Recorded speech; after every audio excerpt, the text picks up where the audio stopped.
ஒரு படி மேலே போய் நம்ம நிறுவனத்துடைய கோல்டு மேனேஜர் அப்படிங்கிற அந்த போஸ்டிங் டீம் லைட்டோட திருப்புறேன். கோல்டு மேனேஜர் போஸ்டிங்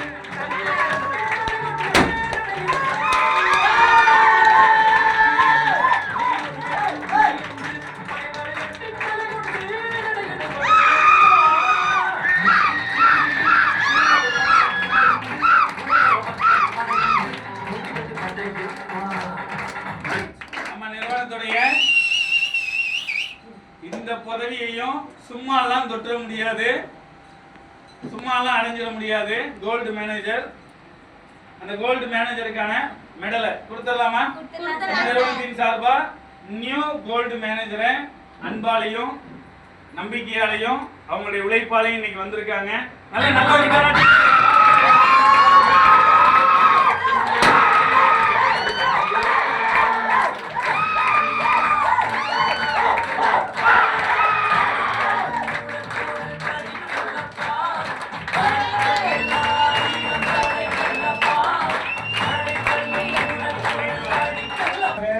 வருகை தந்த விஷா மேடம் வரவேற்கலாமா?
நம்ம நிறுவனத்தின் சகாயம் நிதிஷ்குமார்.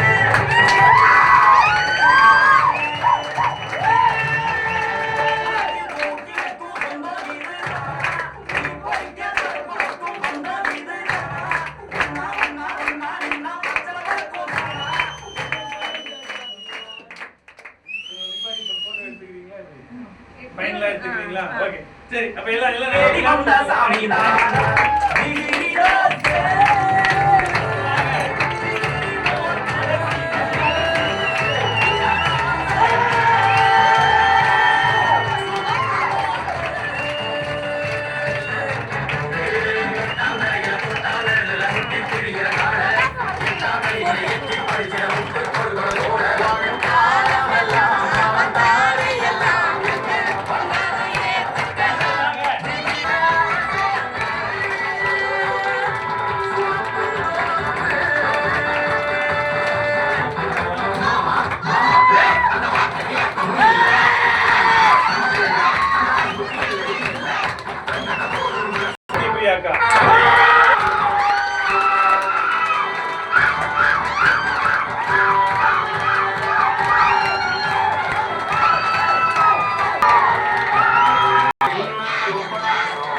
இந்த நிகழ்வு, இந்த நிகழ்ச்சி, இது எல்லாமே பார்க்கறதுக்கு எப்படி இருக்குன்னுலாம் எனக்கு தெரியலங்க, சத்தியமா தெரியல. நீங்க இதை பார்க்கும்போது நீங்க எப்படி ஃபீல் பண்றீங்க இதெல்லாம் தெரியல. சார் இந்த பொண்ணு சும்மா இந்த ஸ்டேஜ் ஏறல. இந்த பொண்ணுடைய 7 நாள் பேமெண்ட், ஒரு வாரம், அதாவது ஒரு வார கணக்கு கரெக்டா, ஒரு வாரம் 7 நாளுடைய பேமெண்ட் என்ன அப்படின்னு கேட்டீங்க அப்படின்னா 17,500 ரூபாய். ஒரு வாரம் என்னாலையும் இந்த நிறுவனத்துல 17,500 ரூபாய் சம்பாதிக்க முடியும் அப்படின்னு சொல்லி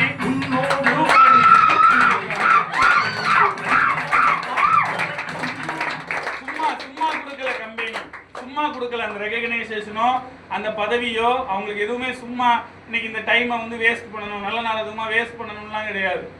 இன்னைக்கு கம்பெனியுடைய ஆனிவர்சரி அன்னைக்கு அந்த செலிப்ரேஷன் நடக்குது அப்படின்னா அது பெரிய விஷயம், அது மிகப்பெரிய ஒரு விஷயம் கரெக்டா. அந்த போராட்டத்துக்கும் அந்த ஒரு உழைப்புக்கும் கண்டிப்பா யாரா இருந்தாலுமே தலை வணங்கிதான் ஆகணும் கரெக்டா. அவங்களுடைய உழைப்புக்கு நீங்க யார் தலை வணங்குறீங்களோ இல்லையோ, முதல் தலை வணங்கு நான் உங்களுக்கு ஹேண்ட் சல்யூட் பண்ணிப்பேன்.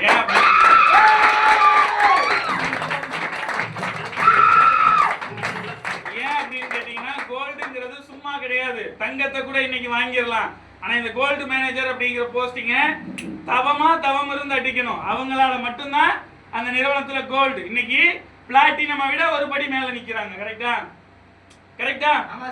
ஸ்மார்ட்டை விட ஒரு படி மேல சில்வர், சில்வரை விட ஒரு படி மேல பிளாட்டினம், இன்னைக்கு அதை விட ஒரு படி மேல. அவங்களால சுமக்க கூட முடியல கரெக்டா, கரெக்டா. இதே மாதிரி ஒரு ப்ரோக்ராம் அவங்களுக்கு பண்ணணும், பிளாட்டினம் பண்ணோம், இன்னைக்கு கோல்டு பண்ணியிருக்காங்க. நம்ம எல்லாருமே மனதளவுல அவங்களுக்கு ஒரு பாராட்டு கொடுத்துருக்காங்க.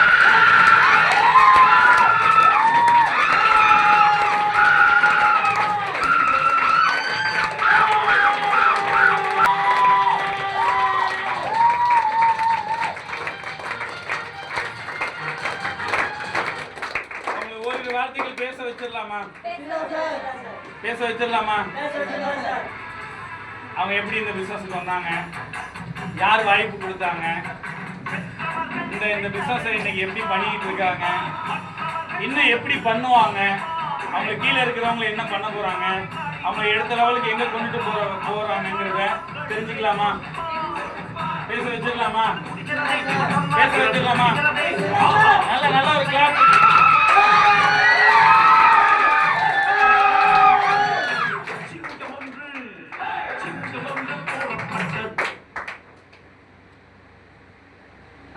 எல்லாருக்கும் மதிய வணக்கம். எல்லாரும் சாப்பிட்டீங்களா? இனிய புத்தாண்டு நல்வாழ்த்துக்கள் அனைவருக்கும். தமிழ் புத்தாண்டு நல்வாழ்த்துக்கள் மேம். சரி, இனிய தமிழ் புத்தாண்டு நல்வாழ்த்துக்கள். தமிழ் புத்தாண்டு நல்வாழ்த்துக்கள் மேம். என்னுடைய பேர் பாத்தீங்கன்னா சண்முகப்பிரியா. எனக்கு சொந்த ஊர் பாத்தீங்கன்னா தூத்துக்குடியில ஒரு கிராமம், சின்ன கிராமத்துல இருந்தா நான் வரேன். எனக்கு வயசு பாத்தீங்கன்னா 18 தான் ஆகுது. ஏன்னா ரொம்பலாம் படிக்கல, 10th முடிச்சுட்டு 2 வருஷம் ஐடிஐ படிச்சு முடிச்சிருக்கேன். நான் வந்து இதுக்கு முன்னாடி வந்து படிச்சு முடிச்சுட்டு அதுக்கடுத்து என்னடா பண்ணலாம் அப்படின்னு யோசிச்சுட்டு இருக்கோம் போல சென்னைக்கு வரேன். சென்னைக்கு போனா வாழ்க்கை தரம் மாறிடும் அப்படின்னு சென்னைக்கு வரேன். சென்னையில ஒரு மறைமலை நகர் யூகால்ங்கிற கம்பெனில ஒரு சென்னைக்கு வந்து ஒரு 5 மாசம் ஆகுது. 5 மாசத்துல ஒரு 2.5 மாசம் யூகால்ங்கிற ஒரு கம்பெனில வெறும் 15,000 சம்பளத்துக்கு நான் போனேன். போனப்ப 15,000 சம்பளம் சொல்லிட்டு கூப்பிட்டேன். ஆனா கொடுத்தது பாத்தீங்கன்னா வெறும் 11,000 12,000 தான் சம்பளம் சொல்லிட்டு இதை வச்சுட்டு என் வாழ்க்கை தரத்தை எப்படிடா மாத்துறது அப்படின்னு யோசிச்சுட்டு இருக்கும் போதுதான் எனக்கு சத்யா மேம் வந்து எனக்கு க்ளோஸ் ஆனாங்க. அப்போ என் ஃப்ரெண்டு மூலியமா, சத்யா மேம் எனக்கு யாருன்னே தெரியாது, என் ஃப்ரெண்டு மூலியமா க்ளோஸ் ஆனாங்க. க்ளோஸ் ஆகும் போல என் ஃப்ரெண்டு தான் என்னை கூட்டிட்டு வந்தாங்க. கூட்டிட்டு வந்தப்ப பார்த்தப்ப வந்தேன். அன்னைக்கு பார்த்தீங்கன்னா ரொம்ப ஜுரம் வேற எனக்கு. வந்து அந்த இடத்துல உட்காந்துருக்கேன். சசிகுமார் சார் தான் வந்து பேசுறாரு. பேசிட்டு அப்புறம் இந்த இடத்துல தான் உட்காந்துட்டு மீட்டிங் எல்லாமே பார்த்துட்டேன், பிடிச்சிருச்சு. ஆனா அன்னைக்கு பார்த்தீங்கன்னா ஒரு 100 ரூபாய் கூட என்கிட்ட ஒரு கையில கிடையாது. அதுக்கப்புறம் என்ன பண்றது சார், என்கிட்ட எனக்கு பிடிச்சிருக்கு எல்லாமே ஓகே சார், ஆனா என்கிட்ட அமௌண்ட் இல்லையே, என்ன சார் பண்றது அப்படின்னு கேட்டப்ப உனக்கு ஃப்ரெண்ட்ஸ் சர்க்கிள் யாராச்சும் தெரியுமான்னு கேட்டார். சார் எனக்கு யாருமே தெரியாது அப்படின்னு சொன்னேன். அப்படியாம்மா, சரி எப்படின்னாட்டும் ஃப்ரெண்ட்ஸ் சர்க்கிளை ரெடி பண்ணிட்டு வாங்க அப்படின்னு சொல்லிட்டு அனுப்பிச்சு விட்டாங்க. அதுக்கப்புறம் ரெகுலராக உமா மேம் சசி சார் என்ன பண்ணாங்கன்னா ஃபாலோ பண்ணிகிட்டே இருந்தாங்க. ஆனால் அவங்க கால் பண்ணுவாங்க, ஆனால் நான் ரெஸ்பான்ஸ் கூட பண்ண மாட்டேன். அப்போ வந்து எனக்கு ஒரு மொபைல் கூட கிடையாது. ஒரு ஃபீச்சர் இந்தியா நிறுவனத்துக்கு வந்தப்ப ஒரு மொபைல் கூட கிடையாது. மொபைல் இல்லாமல் தான் நான் என் ஃப்ரெண்டுக்கு தான் என்ன பண்ணுவாங்க, கால் பண்ணிட்டே இருப்பாங்க. அப்புறம் ஒரு மொபைல் ஃபோன் கூட இல்லை. நம்ம என்ன வாழ்க்கை வாழ்றோம் அப்படின்ட்டு யோசிச்சுட்டு இருந்தேன். ஒரு 12,000க்கு வெறும் நாயை விட கேவலம் வாங்க போய் ஒர்க் பண்ணிட்டு இருக்கோமே, இதை வச்சு என்னடா பண்றது? அப்போதான் சத்யா மேமுக்கு என்ன ஆகுதுன்னா, 700 ரூபாய் செக் எலிஜிபிள் ஆகுது. 700 ரூபாய் செக் எலிஜிபிள் ஆகுது. இது 700 ரூபாய் செக் எலிஜிபிள் ஆகும். அப்போ அவங்களாம் சம்பாதிச்சிருக்காங்க. அவங்க ஆஃபீஸ் பக்கமே போகல. அவங்களுக்கு செக் எப்படிலாம் எலிஜிபிள் ஆச்சு? ஏன்னா எல்லாத்துக்கும் இந்த பிளான் வந்து போட்டிருப்பாங்க. ஃபர்ஸ்ட் பிளான் 700 ரூபாய் காமிச்சிருக்கு, செகண்ட் பிளான் 1400 ரூபாய் காமிச்சிருக்கும். அப்போ நம்மளும் போய் சம்பாதிக்கலாம் அப்படின்னு சொல்லிட்டு நானும் சத்யா மேம் இழுத்துட்டு வாரேன். யூகாலில் கம்பெனியில் வேலை பார்த்து முடிச்சுட்டு இழுத்துட்டு வாரேன். வாங்கக்கா போகலாம், போய் என்ன எதுன்னு பார்த்துட்டு வரலாம் அப்படின்னு சொல்லிட்டு வாரோம். வந்தப்போ சசி சார் வந்து நாளைக்கு வாங்கம்மா, நாளைக்கு வாங்க, ஏன்னா இப்போ டைம் ஆயிடுச்சு. இல்லை சார் நாங்கள் வந்துட்டோம், பாதி தூரம் வந்துட்டு இதுக்கப்புறம் போக முடியாது சார் அப்படின்னு சொன்னார். சரிம்மா வாங்க, வந்து ஆஃபீஸை பார்த்துட்டு போங்க அப்படின்னு சொன்னார். வந்து பார்த்தோம். அப்புறம் Somu sir, Jaya ma'am, Sasi sir 3 பேர் தான் இருந்தாங்க. அப்போ மேலே சசி சார் இந்த இடத்துல வச்சு உட்காந்து பேசினாரு. எவ்வளோ சம்பளத்துக்குமா வேலை பார்க்க அப்படின்னு கேட்டார். கேட்டப்போ ஒரு 12,000 சம்பளத்துக்கு தான் சார் வேலை பார்க்குறேன். ஏமா 12,000 சம்பளத்துக்கு 8 மணி நேரம் 16 மணி நேரம் நின்று வேலை பார்த்துட்டு ஃபுல் டைமாக நின்று வந்து பண்ணுவியா அப்படின்னு கேட்டாங்க. அவங்களுக்குலாம் செக் எலிஜிபிள் ஆயிடுச்சு, எனக்கு மட்டும் செக் எலிஜிபிள் ஆகலை. ஏன் நான் 500 ரூபாய் கட்டுனல, ஏன் எலிஜிபிள் ஆகலைன்னு கேட்குறேன் சார் சார்கிட்ட. எனக்காக ஒரு 10 நாள் டைம் கொடு. அந்த 10 நாளில் ஒரு வாரம் வருமானம் 5,000க்கு மேலே சம்பாதிக்க வச்சேன்னா நீ அது மறுநாள்ல இருந்து ஃபுல் டைமரா வா அப்படின்னு சொன்னார் சார். சரி சார், நான் ஒரு 10 நாள் வாரேன். அந்த 10 நாளுமே நான் வருவேன். 11 மணிக்கு மேலே வருவேன். ஒரு 2:30 நாங்கள் 2 பேரும் ஓடி போயிடுவோம். அப்போ அவர் சொன்ன மணியே என்னை ஒரு வார வருமானம் 5,000க்கு மேலே சம்பாதிக்க வச்சாரு. 6 நாள சம்பாதிக்க வச்சாரு.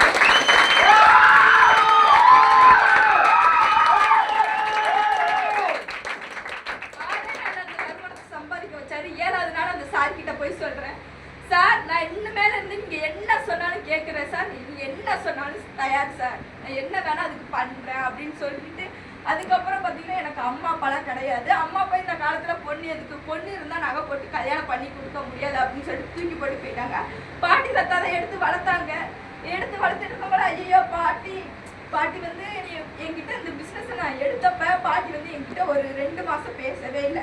ஏன் இந்த பிஸ்னஸ் எடுத்த அப்படின்னு, என்ன இந்த பிஸ்னஸ் பண்ணி பையனை கிழிக்க போற அப்படின்னு அந்த வார்த்தை தான் கேட்டாங்க. நீ எப்படி இதில் நீ போய் முன்னேறிப்பியா வச்சுருவேன். எங்கள் சித்தி எங்கள் பாட்டி எல்லாருமே என்னை வந்து என்ன பண்ணாங்கன்னா ஒதுக்குனாங்க. சரி என் பாட்டி பேசவே இல்லை. அப்புறம் நான் எப்போ ஒரு வார வருமானம் 7,000 சம்பாதிக்க ஆரம்பிச்சனோ தன்னால் எங்கள் பாட்டிக்கு ஃபோட்டோ எல்லாமே எங்கள் சித்திக்கு வாட்ஸ்அப்பில் அனுப்பிச்சி விடுறேன். அப்போ எங்கள் சித்திக்கிட்ட கால் பண்ணி கேட்குறேன், சித்தி பாட்டிக்கிட்ட காமிச்சிங்களா, தாத்தா கிட்ட காமிச்சிங்களா, என்ன சொன்னாங்க அப்படின்னு கேட்டப்ப சித்தி சொல்லிச்சு, பாட்டி அழுதாங்க, உன்னை பார்த்துட்டு பெருமையா இருக்கு, நிறைய பேர்த்துக்கிட்ட போய் சொன்னாங்க.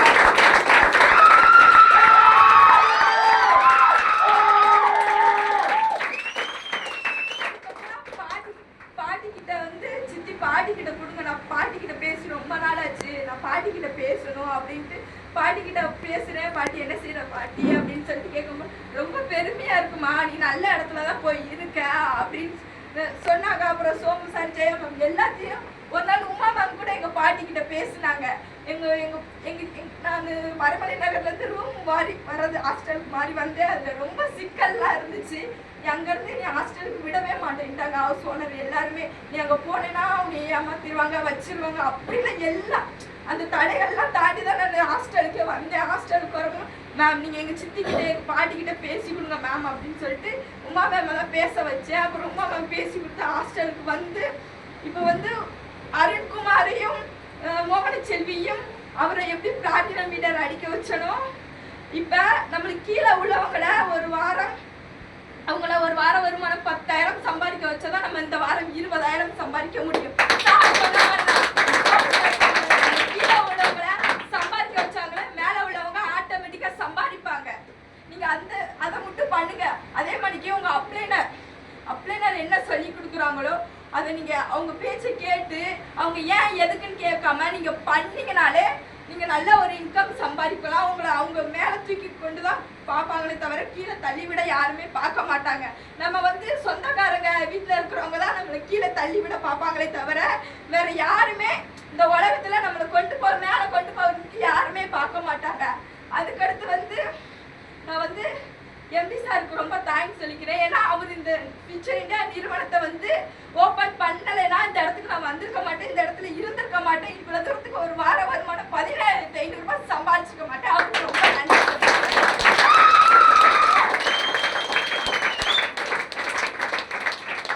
அதுக்கப்புறம் பாத்தீங்கன்னா நம்ம ஆபீஸோட ஆணிவேருன்னு கூட சொல்லலாம். ஏன்னா என்னோட அப்பா ஸ்தானத்துல இருந்து சோமு சாருக்கு ரொம்ப ரொம்ப நன்றி.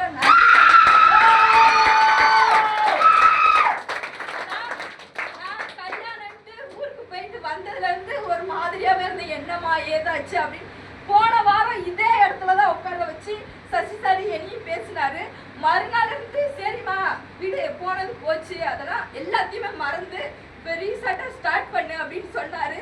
சரி சார் நான் இதுல இருந்து பண்ண ஆரம்பிச்சிரேன்ட்டு ஓடுனதுனாலதான் இந்த வாரம் நான் ஒரு 17,500 ரூபாய் சம்பாரிச்சு ஒரு 18 வயசு பொண்ணா இந்த இடத்துல வந்து நிக்கிறேன்.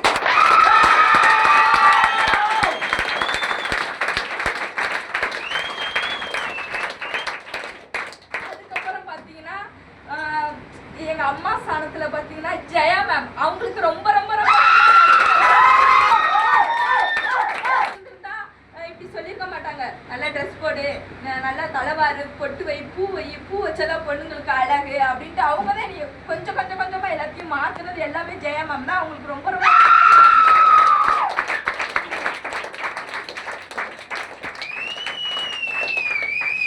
அதுக்கப்புறம் பாத்தீங்கன்னா உமா மேம், அவங்க வந்து என்னைய ஒவ்வொரு டைமும் நான் இருக்க சண்முகப்பிரியா நீ எதுக்கு கவலைப்பட, நான் ஒவ்வொரு நேரமும் வீட்டுல இப்படி பண்றாங்க மேம், இப்படிலாம் செய்யறாங்க மேம் அப்படி சொல்லிட்டு ஒவ்வொரு நேரம் அவங்க என்ன பிரச்சனைனாலும் அவங்க கிட்டதான் நான் சொல்லி அழுதுவேன். சொல்ல போல நான் அவன் கூட பிறந்த அக்காவா நான் இருந்து உன்னை நான் சம்பாதிக்க வைக்க, நான் இருக்கிற வரைக்கும் நான் உன்னை எங்கேயுமே போகிட மாட்டேன் சண்முகப்பிரியா அப்படின்னு சொல்லிட்டு அவங்க கூட இருந்து இப்ப வரைக்கும் சம்பாதிக்க வச்சது உமா மேம். அவங்க இல்லைன்னா இந்த இடத்துல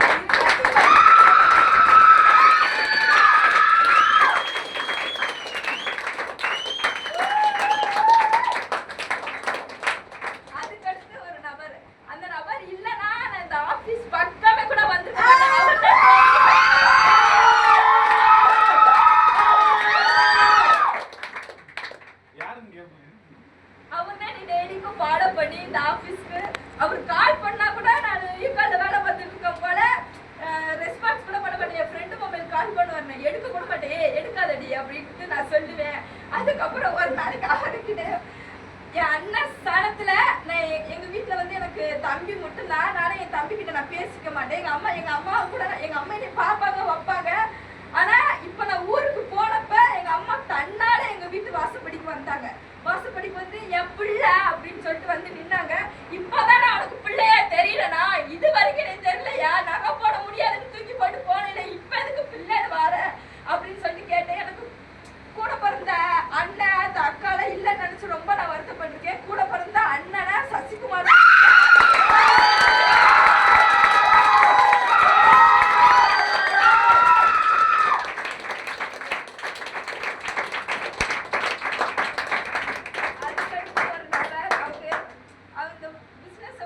அறிமுகப்படுத்துற நபர் கூட சொல்லலாம். ஏன்னா எனக்கு அவங்களுக்கு ரொம்ப சண்டை வரும். பாடி முடிய பிடிச்சு அடிச்சுக்கப்பா. இங்க இருந்த ஆபீஸ்குள்ளதான் பிசினஸ் உமன், வெளியெல்லாம் போயிட்டா வாடி அந்த மாதிரிக்குதான் ஆபீஸ்குள்ளே ஒவ்வொரு நேரம் அவங்கள அடிச்சு பேசுவோம். சரி அப்படிலாம் பண்ணக்கூடாது அப்படின்னு சொல்லுவாரு.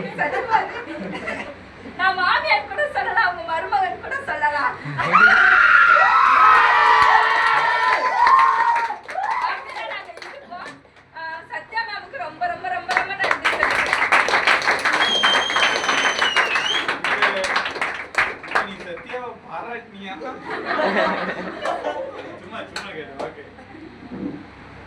அவங்களுக்கு ரொம்ப ரொம்ப ரொம்ப ரொம்ப நன்றி சொல்லிக்கிறேன். அதுக்கப்புறம் பாத்தீங்கன்னா அடுத்து அப்ளைனர் பேச்சு கேட்டீங்க, எதுக்குன்னு செய்யாம அடுத்து யார் இந்த ஸ்டேஜ்ல அடுத்த ஸ்டேஜ் யாரு, அடுத்த கோல்டு மேனேஜர் யாரு அப்படின்னு தான் ஒவ்வொருத்தவங்களையும் தேடிட்டு இருக்காங்க. அடுத்த பதவி யாருன்னு பார்த்துட்டு இருக்காங்க. நீங்க உங்க அப்ளைனர் பேச்சு யாரு கேட்டு வாரீங்களோ, உங்க லீடர் பேச்சு யாரு கேட்டு வாரீங்களோ அவங்க தான் நாளைக்கு இந்த இடத்துல. போன 2 வாரத்துக்கு முன்னாடி நானு இந்த இடத்துல நின்று பார்வையாளர்களா நின்று பார்த்துட்டு இருக்கேன். ஆனா இப்ப வந்து பாத்தீங்கன்னா எல்லாரும் என்னைய பாக்குற அளவுக்கு நான் நின்று இருக்கேன்.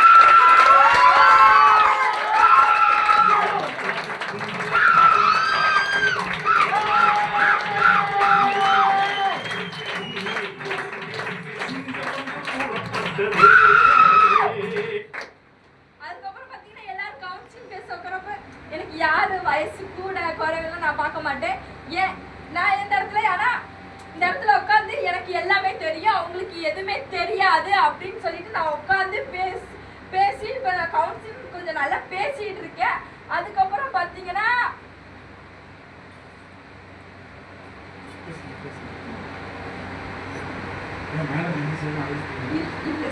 மூச்சு வாங்குது. நல்ல ஒரு கிளாப் கொடுங்க.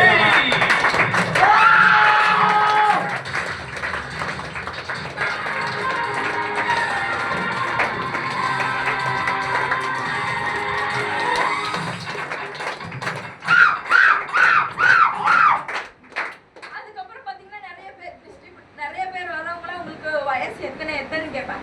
எனக்கு வயசு 18 வயசு. 18 வயசு தான் ஆகுது. ஆனா பெரிய பொண்ணு மணிக்கு. ஆமா, உங்களோட வயசு தான். என்னோட வயசு நிறைய பேர் இங்க இருக்கீங்க. என்னோட வயசு கூட வேற இருக்கீங்க. ஆனா 18 வயசு பொண்ணாலே ஒரு வார வருமானம் 17,500 ரூபாய் சம்பாதிக்க முடியும் நிரூபிச்சிருக்கேன். ஏன் உங்களால முடியாது?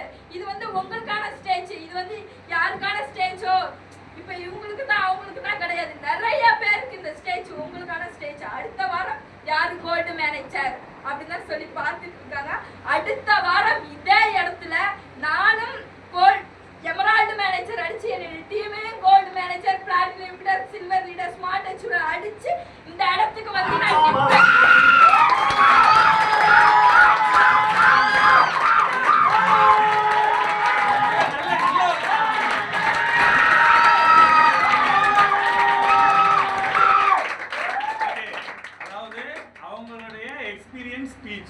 நான் இன்னைக்கு அவங்க இந்த வாய்ப்பை எப்படி எடுத்தாங்க, என்ன படிச்சிருக்கிறாங்க, எங்கேருந்து வராங்க, இந்த பிஸ்னஸ் எப்படி பண்ணிட்டு இருக்கிறாங்க.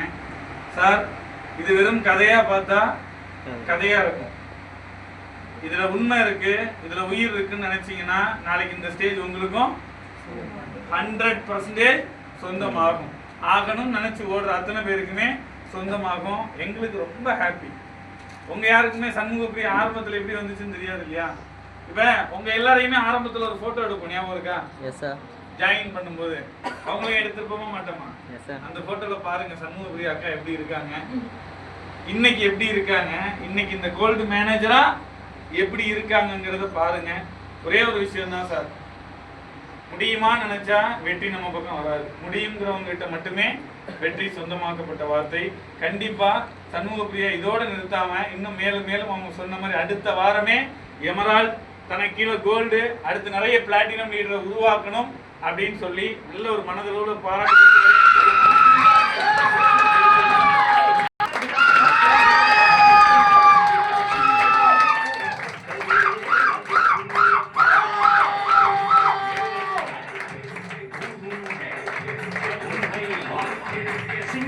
தருவாயில வந்துட்டோம். ஒரே ஒரு விஷயம் நல்லா புரிஞ்சுக்கோங்க, நான் பேச வேண்டியது எல்லாத்தையுமே யார் பேசியாச்சு? சண்முகப்பிரியா மேடம் தெல்ல தெளிவாவே பேசிட்டாங்க. கரெக்டா சார்? ஒரே ஒரு விஷயம் தான் சார், இந்த ஸ்டேஜ் யாருக்கும் சொந்தம்லாம் கிடையாது.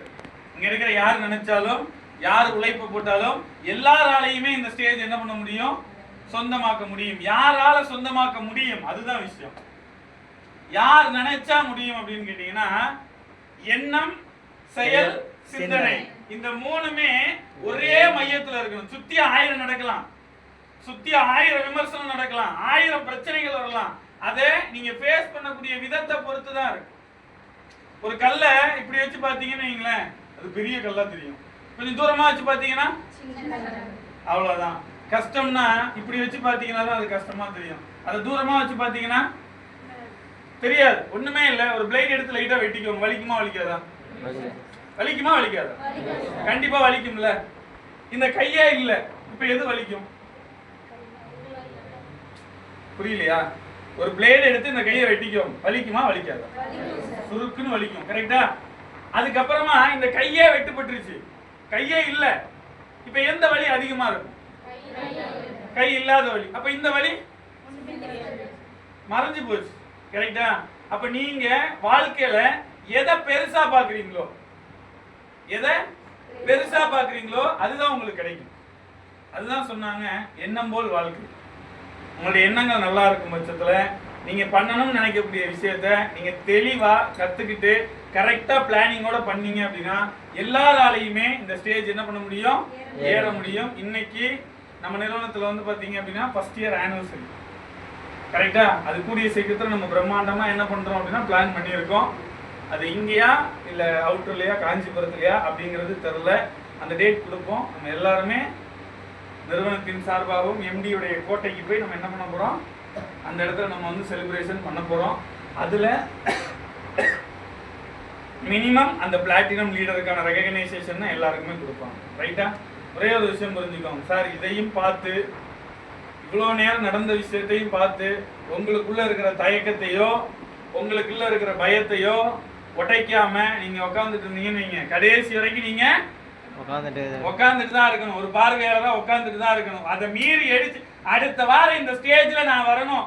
இன்னைக்கு இத்தனை பேர் அச்சீவ்மெண்ட் பண்ணி இருக்கிறான். ஒரு 18 வயசு பையன் காலேஜ் ஸ்டூடெண்டால ஒரு வார வருமானம் 13,500 ரூபாய் சம்பாதிக்க முடியுதுன்னா ஏன் என்னால முடியாது? நான் ஏன் அதுக்கு முயற்சி பண்ணக்கூடாது? சார், முடியாதுங்கிற இடத்துல முயற்சி பண்றதை விட முடியுங்கிற இடத்துல ஏன் சார் முயற்சி பண்ணக்கூடாது? இந்த பிள்ளை 13,000 ரூபாய் சம்பளத்துக்கு வேலை செஞ்சது. அங்க என்னதான் முயற்சி பண்ணாலும் சரி 13,000க்கு மேல கொடுப்பாங்களா? உண்மையா இருந்தா, விசுவாசமா இருந்தா, நம்பிக்கை எப்படி இருந்தாலும் உனக்கு அதே 13,000 தான். மிஞ்சி போனா அந்த ஓவர் டைம் சொல்லி ஒரு 1000மோ 2000மோ கொடுப்போம், அவ்வளவுதான். ஆனா இங்க அது கனவுல கூட நினைச்சு பார்த்திருக்காரு. ஒரு வாரம் என்னால 17,500 ரூபாய் சம்பாதிக்க முடியுங்கிறத இன்னைக்கு நம்ம நிறுவனத்துல ஒரு வாரம் 17,500 ரூபாய் சம்பாதிக்க முடியுங்கிறத ப்ரூவ் பண்ணி காமிச்சிருக்கிறாங்கன்னா அது எவ்வளவு பெரிய விஷயம் தெரியுமா? இன்னும் சொல்லணும்னா நம்ம கம்பெனில 3 வார பேமெண்ட் 1,92,000 ரூபாய் சம்பாதிச்சவங்க இருக்காங்க. லாஸ்ட் 3 வீக்ல 42 வயசு இந்த அம்மாக்கு பாலா மேடம் சொல்லுவாங்க. நம்ம நிறுவனத்துடைய real diamond director. Real diamond. நீங்க ஆனிவர்சரிக்கு வரதானே போறீங்க. அப்படியாப்பட்ட நபர் யார் சார்? நம்புறவன் நம்பு, நம்பாதவன் அன்னைக்கு உட்காந்து வருத்தப்படு. அன்னைக்கே நான் செஞ்சு இன்னைக்கு நிறைய பேர் வருத்தப்படலாம். சார், இதை நான் ஒரு 2 வாரத்துக்கு முன்னாடி நான் செஞ்சிருந்தேன். இன்னைக்கு நான் இந்த இடத்துல ஒரு பிளாட்டினமாவோ இல்ல ஒரு கோல்டாவோ இல்ல ஒரு எமரால்டாவோ நான் நின்றுருப்பேனே. வேஸ்ட். இன்னைக்கு உட்காந்து வருத்தப்பட்டு இன்னையில இருந்து ஓட ஆரம்பிங்க. இன்னையில இருந்து பண்ண ஆரம்பிங்க. கிடைச்ச வாய்ப்பை சரியான முறையில யார் பயன்படுத்துறாங்களோ அவங்க தான் வாழ்க்கையில வெற்றியாளரா மாற முடியும். கிடைச்ச வாய்ப்பை விட்டுட்டு காலம் போன போல ஒரு மூலையில உட்காந்து புலம்புறது இல்ல புத்திசாலித்தனம். கிடைச்ச வாய்ப்பையும் சந்தர்ப்பத்தையும் சரியான முறையில யார் பயன்படுத்துறாங்களோ அவங்க தான் வாழ்க்கையில அடுத்தடுத்த லெவல்ல என்ன பண்றாங்க, வெற்றியாளரா மாறிக்கிட்டு இருக்கிறாங்க. கண்டிப்பா இப்ப முடிஞ்சு போச்சு, இந்த வாரம் முடிஞ்சு போச்சு. அடுத்த வாரம் இந்த ஸ்டேஜ்ல யார் வருவாங்கன்னு எனக்கு தெரியாது. ஆனா கண்டிப்பா இங்க உட்கார்ந்துட்டு இருக்கிற ஆள் தான் இங்க வரப்போறீங்க. ஆனா அது யாருங்கிறது தெரியாது. ஆனா யார் பேரை படிக்கணும், என்ன போஸ்டிங் படிக்கணும், எந்த லெவல்ல உங்களுக்கு செலிப்ரேஷன் பண்ணணும்ங்கிறது உங்க கையில மட்டும்தான் இருக்கு. எடுத்து பண்ணுங்க. அடுத்த வாரம் யார் அப்படிங்கறத உங்க கூட இருந்து நானும் சக ஒரு பார்வையாளராக இருந்து கண்டிப்பா பாக்குறேன்.